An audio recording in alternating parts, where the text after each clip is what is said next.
എല്ലാ പ്രിയ വിദ്യാർത്ഥികൾക്കും പുതിയവരിലേക്ക് സ്വാഗതം. കീം 2025 കേരള എഞ്ചിനീയറിംഗ് പ്രവേശനത്തിനായിട്ടുള്ള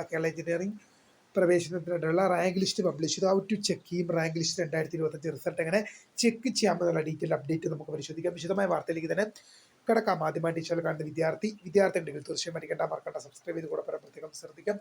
സബ്സ്ക്രൈബ് ചെയ്ത നോട്ടിഫിക്കേഷൻ ബെല്ലുകൾ ഓപ്ഷൻ എനേബിൾ ചെയ്യുക. ചാനലിലെ വീഡിയോസ് നിങ്ങൾക്ക് ഉപകാരപ്രദമാണെങ്കിൽ തീർച്ചയായും ലൈക്ക് കൂടി ചെയ്ത് നിങ്ങളുടെ സുഹൃത്തുക്കളിലേക്ക് ഷെയർ ചെയ്ത് കൊടുക്കാനും കൂടി പ്രത്യേകം ശ്രദ്ധിക്കുക. അതുപോലെ നമ്മുടെ ചാനലിൽ വാട്സ്ആപ്പ് ചാനൽ ജോയിൻ ചെയ്യാൻ ലിങ്ക് നിങ്ങൾക്ക് വീഡിയോ തന്നെ ഡിസ്ക്രിപ്ഷൻ ബോക്സിൽ നൽകുന്നതായിരിക്കും. അപ്പോൾ നമുക്ക് വളരെ പ്രാധാന്യമറിയിക്കുന്ന വാർത്തയിലേക്ക് തന്നെ കിടക്കാം.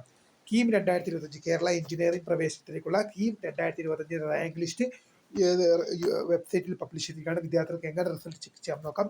How to check KEAM rank list 2025 result എങ്ങനെ ചെക്ക് ചെയ്യാം എന്നുള്ള ലേറ്റസ്റ്റ് അപ്ഡേറ്റ് നമുക്ക് ഈ ഒരു വീഡിയോയിൽ കൂടെ തന്നെ പരിശോധിക്കാം.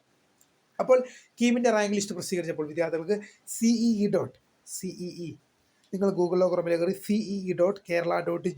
CEE.kerala.go.in എന്ന വെബ്സൈറ്റിൽ കയറി കഴിഞ്ഞാൽ നിങ്ങൾക്ക് കീമിൻ്റെ റാങ്ക് ലിസ്റ്റിൻ്റെ അവിടെ ലഭ്യമാണ്. CEE.kerala.go.in എന്ന വെബ്സൈറ്റിൽ കയറി കഴിഞ്ഞാൽ നിങ്ങൾക്ക് നിങ്ങളുടെ ആപ്ലിക്കേഷൻ നമ്പറും പാസ്വേഡും നൽകി ലോഗിൻ ചെയ്യാനുള്ള വീഡിയോ കാണും. അതിൽ നിങ്ങളുടെ ആപ്ലിക്കേഷൻ നമ്പറും പാസ്വേഡും നൽകി ലോഗിൻ ചെയ്ത് കഴിഞ്ഞാൽ നിങ്ങൾക്ക് കീമിൻ്റെ റാങ്ക് ലിസ്റ്റ് പരിശോധിക്കാൻ നിങ്ങൾക്ക് അവിടെ സാധിക്കും. നിങ്ങളുടെ റാങ്ക് എത്രയാണെന്ന് മനസ്സിലാക്കി നിങ്ങൾക്ക് ഗവൺമെൻറ് കോളേജിൽ പ്രവേശനം ലഭിക്കുമോ എന്നുള്ള സാധ്യതകൾ കൂടുതൽ വിദ്യാർത്ഥികൾ നോക്കുന്ന ഗവൺമെൻറ് കോളേജുകളായിരിക്കും. കാരണം അപ്പോൾ ഗവൺമെൻറ് കോളേജുകളിൽ നിങ്ങളുടെ റാങ്ക് പരിശോധിക്കുകയും നിങ്ങൾക്ക് അഡ്മിഷൻ സാധ്യത മനസ്സിലാക്കുകയും ചെയ്യാം.